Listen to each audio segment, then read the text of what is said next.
What is going on, fight fans? We're here for another MMA Business Hour episode. We're going to talk about UFC 301 and how nobody on planet Earth cares about UFC 301. There aren't really any good fights on this card minus the main event. Pantoja versus Erceg should be an interesting fight. Erceg is definitely not worthy of a title fight, but they had no one else to fight Pantoja in Brazil, so Erceg is getting a shot after that killer knockout win in his last fight. Pantoja's 34, Erceg is 28. Minus 185 favorite for Pantoja. Pantoja's 5'5". Erceg is 5'8". Doesn't really have that much of a reach advantage, though. It should be a good fight. The other fights are just not good. Jonathan Martinez versus José Aldo. They had to bring Aldo out of retirement. He's plus 120. I think taking Martinez at minus 140 is a pretty solid bet. He's 30 years old. Aldo's 37. Martinez is a really good leg kicker, just like Aldo is. This should be a fun fight to watch. I don't think a lot of takedowns are going to happen. But, okay, so we have a plus 185 favorite, minus 140 in the main and co-main. This main card, in my opinion, guys, is a fight night card. This isn't an international pay-per-view type of card. I think international pay-per-view cards should be spectacles with superstars everywhere, and there's not one bona fide star on this entire card. And it gets worse as we go down the card. Anthony Smith versus Petrino. Petrino is a minus 650 favorite.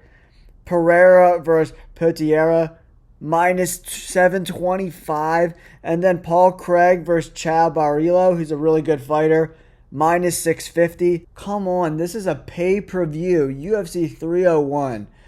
Who's going to buy this card? I'm not buying this card. I don't know one person in my circle of fight fans that's going to buy this card.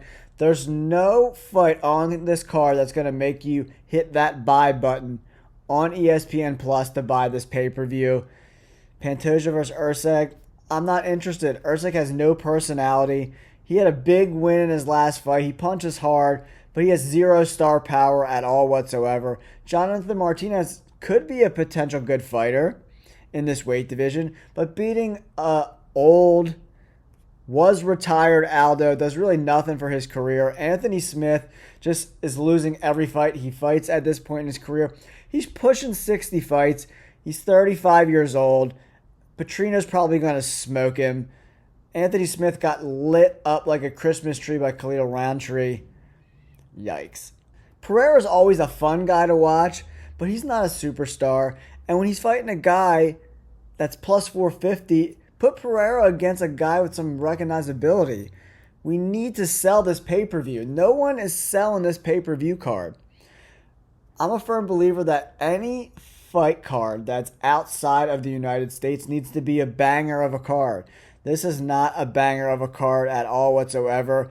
Elves Brenner is an interesting fighter. He's fighting on the prelims versus Orlabi. I like Elves Brenner. He's a junkyard dog. He's a really, really fun fighter to watch. Shore versus Brito. That's an okay fight, but this card is just full of minus 400, minus 260, minus 220, minus 575. There's just not a lot of good competitive fights, man, especially on the main pay-per-view card. The main and co-main are close-ish fights, but who wants to watch Aldo fight at 37 when he's looked cooked for years now? Martinez is a good fighter to watch. I like him.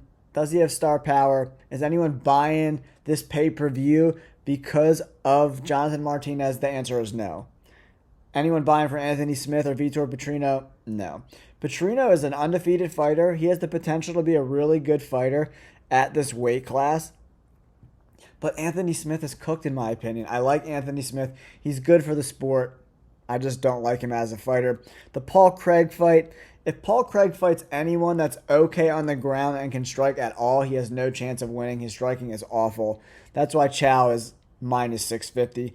And these are probably going to balloon up. Petrino and Chao are probably going to blow up to minus 700, minus 750 when fight night's coming.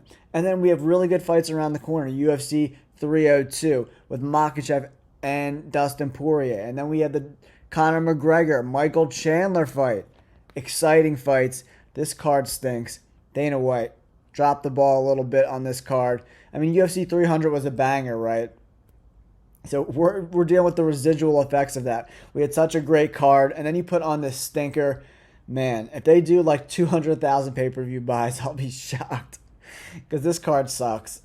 Sorry, UFC fans. I wish this was free for everyone to watch on a fight night on ABC, something like that. This would be a good card for ABC. But the main card, pay-per-view, I don't know. Not a great card. All right, guys, don't forget to hit that like button, subscribe to the channel. I'm going to do a lot more UFC content as we get better and better cards. We have that Whitaker Chimaev card coming up, too. UFC 302 and 303 will be bangers. We're going to do a lot of content for that. So like and subscribe. Thanks for tuning in. Peace.